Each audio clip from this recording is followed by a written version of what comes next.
அண்ணே, காலையில் சூரியன் உதிச்சதும் எல்லா குடும்ப பெண்களும் அட்டண்டன்ஸ் போடுறாங்க. வேலைக்கு போகிற பெண்கள் தானே அட்டண்டன்ஸ் போடுவாங்க. இது என்ன குடும்ப பெண்கள் அட்டண்டன்ஸ் போடுறாங்கன்னு சொல்றீங்களா? அவங்க வாசல்ல போற அந்த கோலத்தை தாங்க நான் சொன்னேன். சரிம்மா, நான் இன்னைக்கு ரொம்ப நல்லா இருக்கேன், என் வீட்டு வேலையெல்லாம் செய்ய ஆரம்பிச்சுட்டேன்னு சிம்பாலிக்காக சொல்கிறது தாங்க அந்த கோலம். ஆனால் நான் காலையில் கண்ணு முழிச்ச உடனே என்ன தெரியுங்களா நினைப்பேன், இன்னைக்கு மகளிர் காவல் நிலையத்திலேருந்து போலீஸ் வந்து என் வீட்டை கதவை தட்டுமா, இல்லை இன்னைக்கு என் டிவிஷன் போலீஸ் ஸ்டேஷன்லேருந்து போலீஸ்காரர் வருவாரா, கோர்ட்டுலேருந்து சம்மன் வருமா, இல்லை வந்து எங்கன்னா வந்து எஸ்பி ஆஃபீஸ் டிஎஸ்பி ஆஃபீஸில் இருந்து என்கொயரி வருமா, இப்படி தாங்க நான் காலையில் கண்ணு முழிப்பேன். இப்படிப்பட்ட சூழ்நிலையில் வாழ்ந்துட்டு இருக்கிற என்னை இங்கே கூட்டிகிட்டு வந்து நாடு கடத்துன்னு நீங்கள் சொல்லி இருக்கிறீங்க. ஆனால் நான் யாரையும் நாடு கடத்த போகிறதில்ல. அண்ணே, நானும் டீச்சர், ஓகே, எங்கள் அம்மாவும் டீச்சர், ஓகே. எங்கள் அப்பாங்க இன்னொரு பெண்ணுக்கு வாழ்க்கை கொடுக்கணுங்கிறதுக்காக எங்கள் அம்மாவை வாழை வெட்டியாக ஆக்கிட்டு வெளியில் போயிட்டார். எங்கள் அம்மா நெருப்பாக இருந்து பொறுப்பாக என்னையும் எங்கள் அண்ணனையும் வளர்த்துனாங்க, படிக்க வச்சாங்க. எனக்கு கல்யாணம் பண்ணணுங்கிற ஸ்டேஜ் வரும்போது வேலை வெட்டி இல்லாமல் வீணாக சுற்றி திரிகிற ஒரு இளைஞர் நான் இந்த பொண்ணை கல்யாணம் பண்ணிக்கிறேன் அத்தைன்னு வந்தார். கல்யாணம் பண்ணிக்கிட்டு நான் போன அன்னைக்கு நல்ல மழை. அந்த வீட்டுக்குள்ளே போய் நான் பார்த்தா 4 குட்டிச்சவருக்கு மேலே 4 கூரை இருந்தது. கொடையை பிடிச்சிக்கிட்டு மூளையில் உட்காந்துட்டு இருந்தேன். 10 ஏக்கரா நிலம் இருக்குங்கிறாங்களே, இந்த மாதிரி ஒரு வீட்டில் இருக்கீங்களே மாமா என்னான்னு கேட்டேன். 10 ஏக்கரா நிலம் இருக்குன்னு யார் சொன்னது, எனக்கு 1 ஏக்கரா தான் இருக்குது, 7 பேருக்கு பாகம்னாரு. நான் படித்து ஒரு வேலைக்கு போகிறதுக்கு ரெடியாக இருந்ததுனால சாப்பாட்டுக்கே ரொம்ப கஷ்டம், சொல்லக்கூடாது, ரொம்ப கஷ்டப்பட்டேன். அம்மா வீட்டில் போய் நான் சொல்லி அவங்க வீட்டிலேருந்து காசு வாங்கி தாங்க நான் சாப்பிட்டுட்டு இருந்தேன். அப்போ எனக்கு வேலை கிடச்சிது. ஆஹா, இனிமேல் சாப்பாட்டுக்கு கஷ்டம் இல்லைன்னு நினச்சேன். அப்போ நான் வந்து தாய்மையும் அடைஞ்சேன். 2 குழந்தைய வயிற்றில் சுமந்துட்டு இருந்தேங்க. 1 மாதம் கத்தி நான் கையில் சம்பள கவரை வாங்கி இப்படி பிடிச்சிக்கிட்டேன். 1 மாதம் கத்திருக்கோம் நம்ம உழைப்பு, இதில் கொஞ்சம் காசு எடுத்து, அதிகமாக இல்லைங்க கர்ப்பிணி பெண்ணுங்களுக்கே உள்ள ஆசை, ஒரு 1,000 ரூபாய்க்கு விபூதி பாக்கெட் வாங்கி சாப்பிட்லான்னு நினச்சேன். அப்புறமா யோசித்தேன், அவர் வேலைக்கு போகல, சம்பாதிக்கல, இந்த காசை நான் அவரை கேட்காம எடுத்து நான் செலவு பண்ணிட்டேன்னா ஒரு இன்ஃபீரியாரிட்டி காம்ப்ளெக்ஸுங்கிறது ஒன்று வந்து இந்த குடும்பம் குட்டிச்சேர ஆகிட்டா என்ன பண்ணுறது அப்படின்னு அந்த கவரை கொண்டு போய் பக்கத்தில் இந்த மாரியம்மன் கோயிலில் வச்சு சாமி கும்பிட்டு பூசாரி கொடுக்குற விபூதியை வாங்கி வாயில் போட்டுக்கிட்டு அந்த கவரை கொண்டு வந்து கொடுத்தேங்க. 1 வருஷம் இல்லை, 2 வருஷம் இல்லை, 10 வருஷம் கொடுத்தேன். 1 முழம் பூ வாங்கிறதா இருந்தாலும் அவர் முகத்தை பார்த்து அவர் வாங்கி கொடுத்தாதான் நான் தலையில் வச்சுப்பேன். அப்படி தான் வாழ்ந்தேன். அப்போ தாங்க என் வாழ்க்கையில் ஒரு பெரிய திருப்புமுனை வந்தது. ஒரு மனுஷனை தெரிஞ்சுக்கணுன்னா ஒன்று பணத்தை கொடுக்கணும், இல்லை பதவியை கொடுக்கணும்பாங்க. நான் பணத்தை கொடுத்து அவரை தெரிஞ்சுக்கிட்டேன். எங்கள் அம்மா ஹார்ட் பேஷண்ட்டு, அவங்க ரிட்டையர்மெண்ட் ஆனாங்க. எந்த கஷ்டத்தையும் போய் அவங்கக்கிட்ட சொல்லக்கூடாது, சொல்லிட்டு இவர்கிட்டேருந்து நம்ம போயிட்டோன்னா வாழா வெட்டி ப்ளஸ் இன்னொரு வாழா வெட்டியா அப்படின்னு நினச்சிட்டு இருந்தேன். நீ 4 லட்சம் போய் அவர்கிட்ட வாங்கிட்டு வரலன்னா நீ அதே லிஸ்ட்டில் தான் போய் சேருவ, போய் வாங்கிட்டு வான்னாரு. ஓடுனேன். எங்கள் அண்ணன், நீங்கள் எத்தனையோ படத்தில் நீங்கள் நடித்து காமிச்சிருக்கீங்க, நான் பாசத்தில் அப்படியே நெகிழ்ந்து போய் சொல்கிறேன், என்ன மாதிரி ஒரு அண்ணன் இருக்கிறதுனால தான் இன்றைக்கி சமுதாயத்தில் வாழா வெட்டிகள்லாம் உயிரோடையே இருக்காங்க. அத்தனை பணத்தையும் அப்படியே எங்கள் அம்மா ரிட்டையர்மெண்ட் பணம் 4 லட்சம் ரூபாய் 3,85,000 மஞ்சள் பையில் போட்டு அப்படியே கொடுத்தாரு. கொண்டு வந்து இந்தாங்க மாமான்னு கொடுத்தேன். நீ 2வது குழந்தை வயிற்றில் வச்சுட்டு இருக்கிற, உன் பேரில் போட வேணாம், என் பேர்லேயே போட்டுக்கிறேன்னு ஜாயின் அக்கௌண்ட் கூட வேணான்னு அவர் பேரில் போட்டுக்கிட்டாருங்க. நான் கேட்கவே இல்லை. ஒரு வீட்டை கட்டினார். 7 பேருக்கு பாகமாக இருக்கக்கூடிய ஒரு இடத்துல ஒரு பாகத்தில் ஒரு வீட்டை கட்டினார். கிரகப்பிரவேச அன்னைக்கு சொன்னார், நான் இன்னொரு கல்யாணம் பண்ணிக்க போகிறேன், நீ செத்து போன், இனிமே நான் அவன் கூட இருக்க மாட்டேன், எனக்கு வேற ஒருத்தி தான் முக்கியம்னாரு. அன்னைக்கு இடி என் தலையில் கூட இல்லைங்க, நான் என் இதயத்தில் இறங்குச்சு. நான் ஹார்ட் பேஷண்ட்டு, ஃபஸ்ட்டு அட்டாக் வந்து ஹாஸ்பிட்டலில் அட்மிட் ஆகியிருந்தேன். அன்னைக்கு ராத்திரி தூங்கிட்டு இருக்கிறேன். வீட்டுக்குள்ளே வந்த மனுஷன் தலகாணியை தூக்கி மூஞ்சில் வச்சு ஒரே அமுக்குறாரு. சாவடிச்சு உன்னை தூக்கி செப்டி டேங்கில் போட்டுருவேன். செத்து போயணும்னு நினச்சேங்க. ஒரு ப்ரிஸ்கிரிப்ஷனை வச்சுக்கிட்டு Tirukkoyilur medical stop, Manalurpettai medical stop, திருவண்ணாமலையில் ஒரு மெடிக்கல் ஸ்டாப் விடாமல் 5 மாத்திரையா 60 மாத்திரை வாங்கினேன். பக்கத்து தெருவில் இருக்கிற எங்கள் அம்மா கிட்ட கொண்டு போய் பெரிய குழந்தைய விட்டேன். சின்ன குழந்தைய தூக்கி பக்கத்து ஊரில் இருக்கிற எங்கள் அண்ணன் கிட்ட விட்டேன். பால் குடிக்கிற குழந்தை செத்து போகிற எண்ணம் மாறி போயிடுமேன்னு. என் குழந்தைங்கள நினச்சேன், அந்த சாவுக்கு வந்த கூட்டத்திலேயே ஒரு பொண்ணை தேடி கல்யாணம் பண்ணிக்கிற ஒரு அப்பா கிட்ட என் குழந்தைய விட்டுட்டு நான் ஏன் செத்து போகணும்? போராடணும்னுங்களே, உயிரை காப்பாற்றிக்கணும்னு நேராக மகளிர் காவல் நிலையம் போனேன். அம்மா இந்த மாதிரிலாம் நடக்குது, என் புருஷன் என்னை கொல்ல வராரு, நீங்கள் கேஸ் போடுங்கன்னு கேஸ் பதிவு பண்ணாங்கன்னா 15 நாள் ரிமாண்டில் உள்ளே இருந்தார். 15 நாள் கழித்து வெளியில் எதுனா திரும்பி வருவாருன்னு பார்த்தேன். இன்றைக்கி திருக்கோயிலூர் கோர்ட்டில் வந்து வரதட்சணை கேஸ் நடந்துட்டு இருக்குதுங்க. வெளியில் வந்தார். 7 வக்கீல் இன்னைய வரைக்கும் வச்சுருக்கிறாரு. அவர் செய்கிறது தப்புன்னு தெரிஞ்சும் 7 வக்கீல் அவருக்காக வாதாடிட்டு இருக்கிறாங்க. பிரிஞ்சு போன கணவன் வீட்டுக்கு வந்து கதவை தட்டுனா பூ வாங்கிட்டு வருவான், புடவை வாங்கிட்டு வருவான். என் புருஷன் வீச்சுருவா வாங்கிட்டு வந்தார்.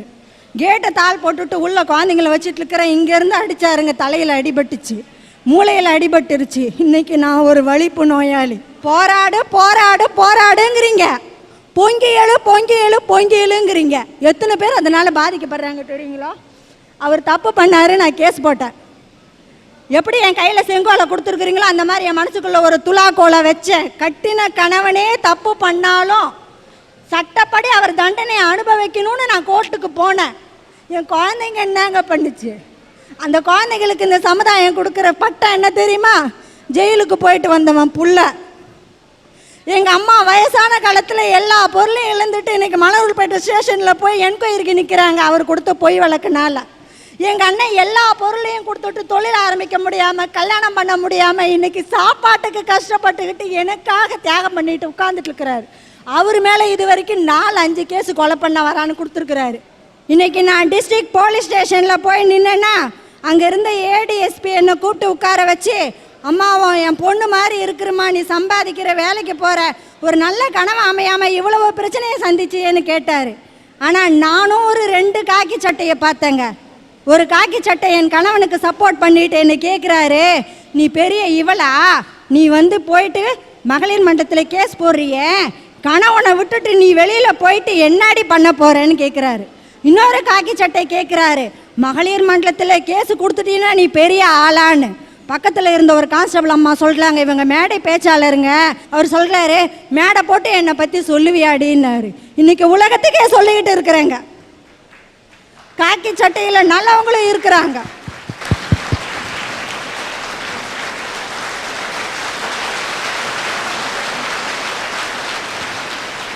இப்படி இருக்கிற இந்த சமுதாயத்தில் நான் பொண்ணா பிறந்தது பாவமா, இல்லை எங்கள் அப்பா என்னை விட்டுட்டு போனது பாவமா, படித்தது பாவமா, வேலைக்கு போனது பாவமா, இல்லை போராடணும் அப்படின்னு நான் சட்டத்தை கையில் எடுத்தது பாவமா? இந்த அரட்டை அரங்கத்துக்கு என் பிள்ளைங்களும் என் சகோதரனும் வந்திருக்கிறாங்க.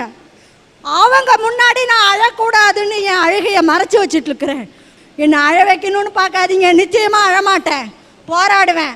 தப்பு பண்ணது யாராக இருந்தாலும் தண்டனை கொடுக்கணும்னு எல்லா பெண்களும் எழுணுங்கிற அந்த விழிப்புணர்வை ஏற்படுத்தணும்னு தாங்க நான் இங்கே வந்திருக்கேன். சார், வாய்ப்புகள் வர்ற வரைக்கும் எல்லா மனுஷனுங்களும் ராமர்களாக தான் இருக்கிறாங்க. ஆனால் வாய்ப்புகள் வந்ததுக்கு அப்புறமும் எவன் ஒருத்தன் லைஃப்ல ஒழுக்கமா இருக்கிறானோ அவன் தான் சார் மனுஷன். நிச்சயமா. இன்னைக்கு தப்பு செஞ்சுட்டு சில பேர் என்ன செஞ்சுறாங்க, சூழ்நிலை மேல பழிய போட்டுட்டு ஒதுங்கிக்கிறாங்க. அப்படிப்பட்ட சில மனித மிருகங்களும் இன்னைக்கு இருக்கு சார். சார், இங்க மட்டும் இல்லைங்க, மும்பையில் ஒரு நிகழ்ச்சி. மும்பையில் நள்ளிரவு 12 மணிக்கு புது வருஷம் கொண்டாடிக்கிட்டு இருக்காங்க. கோலாகலமா மும்பை நகரமே கொண்டாடிக்கிட்டு இருக்கு. ஒரு காதலனும் காதலியும் அந்த கொண்டாட்டத்தில் அவங்களும் சேர்ந்து டான்ஸ் ஆடி நல்லா கொண்டாடிக்கிட்டு இருக்காங்க. அந்த நேரம் பார்த்து அங்கே வந்தது சார் 60 பேர் கொண்ட இளைஞர் கும்பல் அங்கே வந்துச்சு. அவங்க என்ன செஞ்சாங்க தெரியுமா? அந்த காதலனையும் காதலியையும் பிரிச்சுட்டு அந்த 18 வயசு பொண்ணை சுத்தி நின்று அந்த 60 இளைஞர்களும் அந்த பொண்ணோட துணியை அவ கதற அவளுடைய ஆடைகள் எல்லாம் கிழிச்சு எரிஞ்சு அந்த பொண்ணை அந்த இடத்துல நிர்வாணப்படுத்தியிருக்காங்க சார். அந்த பொண்ணு போட்ட அந்த சத்தம், அவளுடைய அவல குரல் அந்த கூட்டத்தில் இருந்த ஒருத்தர் காதல கூட விழவே இல்லை சார். இன்னைக்கு இந்த சமுதாயத்தில், இந்த நாட்டில், இந்த உலகத்தில் மூல முடுக்கில் எல்லாம் எத்தனையோ பெண்கள் பாதிக்கப்பட்டுக்கிட்டு, சில மனித மிருகங்களால் பாதிக்கப்பட்டுக்கிட்டு அவங்க போடுற அவல குரல் இன்னைக்கு நம்ம காதுகளில் எட்டாம இருக்குங்க சார். 1988 வருஷம் 20 வயசுல நான் ஒரு பள்ளி ஆசிரியராக முடிச்சுட்டு நான் வேலைக்கு போனேன். அப்படி வேலைக்கு போகும்போது ஒரு ஆறு நடுவில் சார், அந்த ஆறை தாண்டி தான் நான் வேலைக்கு போக வேண்டிய சூழ்நிலை. அப்படி ஆற்றை தாண்டி போகும்போது, ஆற்றை தாண்டி போனால் மழை வந்துச்சுன்னா அந்த ஆறு ஃபுல்லாக தண்ணி போகும். அதில் எனக்கு நீச்சலும் தெரியாது, நான் போகவும் முடியாது. அந்த சமயத்தில் ஆத்தை தாண்டி போக முடியாத சூழ்நிலை இருந்ததுனால தலைமை ஆசிரியர் என்ன செஞ்சாரு, பக்கத்து வீட்டில் ஒரு பையனை கூப்பிட்டு இந்த டீச்சர் அக்கா அக்கான்னா சொல்லி அமைச்சார் சார். டீச்சர் அக்காவை கொண்டு போய் பள்ளிக்கூடத்தில் விட்டுட்டு வந்திருப்பா, இந்த ஆற்றுல தண்ணி வருது போக முடியாது, அவங்க பள்ளிக்கூடத்துக்கு போட்டு 2 நாளைக்கு தண்ணி வடிகிற வரைக்கும் கொண்டு விட்டுட்டு வந்திருப்பான்னு சொன்னார். ஆனால் அந்த பையனும் அப்படிதான் சார் வந்தான். அவன் விட்டுட்டு திரும்பி வரும்போது அங்கே இருந்த காலி பசங்க, அந்த ஊரில் டீ கடையில் பேசிட்டு இருந்த காலி பசங்க என்ன பண்ணாங்க தெரியுமா, டேய் உங்கள் ஆளை கொண்டு விட்டுட்டு வந்துட்டியான்னு கேட்டானுங்க. அன்னைக்கு அவன் மனசில் வச்சுக்கிட்டான், சார் இவங்க தான் நம்ம ஆளு அப்படின்னு சொல்லி. 3 மாதம் பொறுத்து ஒரு லெட்டர் வருது சார் வீட்டுக்கு. லெட்டரை பிரித்து படித்து பார்த்தா நிறைய கவிதைகள், காதல் கவிதைகள். அந்த லெட்டரை படிச்சுட்டு எனக்கு கொதிச்சு போயிட்டேன். அம்மாட்ட சொன்னேன், அவங்க அக்கா பெரியப்பா பொண்ணு எனக்கு ஃப்ரெண்டு, அவங்க கிட்ட சொன்னேன். அவங்களும் எடுத்துக்கிட்டு அந்த லெட்டரை அவங்க வீட்டுக்கு அப்பா அம்மா கிட்ட போனாங்க. அங்கே போய் சொன்ன உடனே அவங்களும் கண்டிச்சாங்க சார். அவனை கண்டிச்சதுக்கப்புறம் ஒரு நாள் நான் பள்ளிக்கூடத்துக்கு போயிட்டு இருக்கேன். எதிரில் வந்தவன் எங்கள் அப்பா அம்மாட்டெல்லாம் போய் சொல்லி இந்த மாதிரி பண்ணிட்டீங்கல்ல, உங்களை என்ன பண்ணுறேன் பாருங்க அப்படின்னு சொன்னான். நான் சொன்னேன், தம்பி இப்பயும் உன்னை தம்பியாக தான் நான் நினைக்கிறேன், நீ இந்த மாதிரிலாம் எண்ணத்துக்கெல்லாம் இடம் கொடுக்காதேன்னு சொல்லிட்டு நான் போயிட்டேன். நீ என்ன செய்வேன்னு சொல்லிட்டு நான் போயிட்டேன். ஒரு நாள் பள்ளிக்கூடம் விட்டு நான் வழியில் வந்துக்கிட்டு இருக்கேன். எதிரில் வரான், மெட்ராஸ் மெயின் ரோடு, அதாவது கரும்பு தோட்டம் ஒன்று தான் அந்த வீட்டுக்கும் அந்த ரோட்டுக்கும் நடுவில். வந்தவன் என்ன செஞ்சான் தெரியுங்களா, திடீர்னு குறுக்க ஓடி வந்து சைக்கிளை பிடிச்சி கீழே தள்ளினான் சார். என் முடியை பிடிச்சி இப்படி இழுத்துட்டு வாயில் ஆசிடை ஊற்றினான். இங்கே பட்ட உடனே என்னால் எரிச்சல் தாங்கவே முடியல சார். உடனே நினச்சேன் ஆசிட் தான் ஊற்றுறான்னு சொல்லிட்டு என்னடா செய்கிறேன்னு தட்டி விட்டேன். பாட்டில் கீழே விழவே இல்லை. திரும்ப அவன் என்ன செஞ்சான் தெரியுங்களா, இப்படி பிடிச்சி இந்த பக்கம் கொட்டிட்டு எனக்கு கிடைக்காத நீ வேற யாருக்குமே கிடைக்கக்கூடாது அப்படின்னு சொன்னான். என்னால் தாங்கவே முடியல எரிச்சல். அந்த ஒரு க்ஷணம், அந்த 5 நிமிஷம், எல்லாரும் சினிமாவில் தான் அந்த ஆக்சிடென்ட் அந்த மாதிரி இதை பார்த்துருப்பீங்க, நான் நேர்லையே அனுபவிச்சிட்டேன் சார். செத்து பொழைச்சவண்டான்னு சொல்லி ஒரு பாடல் வரும், எமனை பார்த்து சிரிச்சவண்டான்னு சொல்ல, அது நான் செஞ்சுட்டு வந்திருக்கிறேன் சார் அந்த கொடுமையை. அந்த 2 மாதம் அந்த ஹாஸ்பிட்டலில் இருந்தேன். ஒவ்வொரு இரவும் நான் தூங்கியது கிடையாது. நம்ம என்ன தப்பு செஞ்சோம், அதாவது இந்த உலகத்தில் பெண்ணாக பிறந்தது தப்பா, இல்லை நல்லா படிச்சுட்டு வேலைக்கு போய் குடும்பத்தை காப்பாற்றணும்னு நினச்சது தப்பா இந்த சமூகத்தில், இல்லை காதலே வேண்டான்னு சொல்லி ஒழுக்கமாக இருந்தது தப்பா, இனிமேல் நம்ம உயிரோடு இருக்கக்கூடாது, ஆண்களை கண்டாவே எனக்கு பிடிக்கல சார், அப்படி ஒரு சூழ்நிலைக்கு வந்துட்டேன் நான். எங்கள் அண்ணாலாம் கூட இருந்து என்னை எவ்வளவோ இது பண்ணாங்க. நிறைய பேர் ஆஸ்பத்திரிக்கு பார்க்க வந்தாங்க, எல்லாரும் எனக்கு ஆறுதல் சொன்னாங்க. எல்லாரும் சொன்ன ஆறுதல் எனக்கு கொஞ்சம் கொஞ்சமாக என்னை தேடி கொண்டு வந்துச்சு. அப்படி பார்க்க வந்தவர்கள் ஒரு மனித தெய்வம் வந்துச்சு.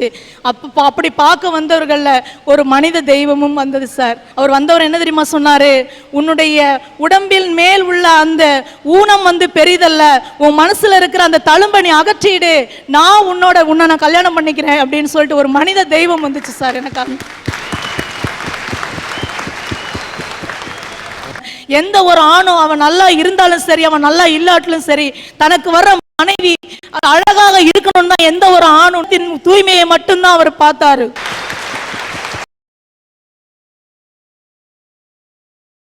சரி, அவன் நல்லா இல்லாட்டிலும் சரி, தனக்கு வர்ற மனைவி அழகாக இருக்கணும்னு தான் எந்த ஒரு ஆணும் நினைப்பான். ஆனா என்னுடைய கணவர் என்னுடைய உள்ளத்தின் தூய்மையை மட்டும்தான் அவர் பார்த்தாரு. நான் சில நேரத்தில் வேகமாக பேசுவேன், சில நேரத்தில் மனசு தாங்க முடியாமல் பேசுவேன். நீங்கள் இந்த சமுதாயத்தில் மனித மிருகம் இருக்கிறது என்று சொல்லிக் கொண்டிருந்த இதே அம்மா ஒரு மனித தெய்வம் இருக்கிறது என்று இந்த பெண்ணுக்கு வாழ்க்கை கொடுத்த ஒரு கணவரை பற்றி சொன்னார்.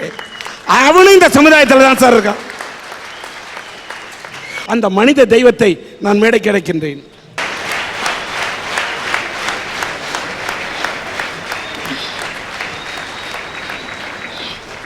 வாழ்த்துக்கள். உங்களை மாதிரி நல்ல இதயம் படைத்தவர்களும் சமுதாயத்தில் இருக்க வேண்டும். அப்படி இருந்தால்தான் இந்த பூமியில் மழை பொய்யும், இந்த தமிழ் மண் வாழும். உங்களுக்கு என்னோட மனப்பூர்வமான, உங்கள் பேர் என்ன? அன்பழகன். உங்களை நம்ம மனித தெய்வம்னு சொன்னாங்க. இப்படிப்பட்ட மனித தெய்வமும் இருக்கின்ற இந்த சமுதாயத்தில் தான் சில மனித மிருகங்கள் அந்த பெண்களுக்கு எதிராக பாலியல் கொடுமையிலே ஈடுபட்டுக் கொண்டிருக்கிறார்கள். தனி மனித ஒழுக்கத்தோடு போராடுவேன். இப்படிப்பட்ட விஷயத்தை அச்சப்படாமல் இந்த அரட்டை அரங்கத்திலே பெண்ணே நீ முடங்கி கிடக்க கூடாது, பாரதி கண்ட புதுமை பெண்ணாக நீ பொங்கி வர வேண்டும் என்று நாங்கள் சொன்ன கருத்தை ஏற்றிக்கொண்டு இந்த அரங்கத்துக்கு உரையாற்றிய பெண் சிங்கமே, உன்னை மனதார பாராட்டுகிறேன்.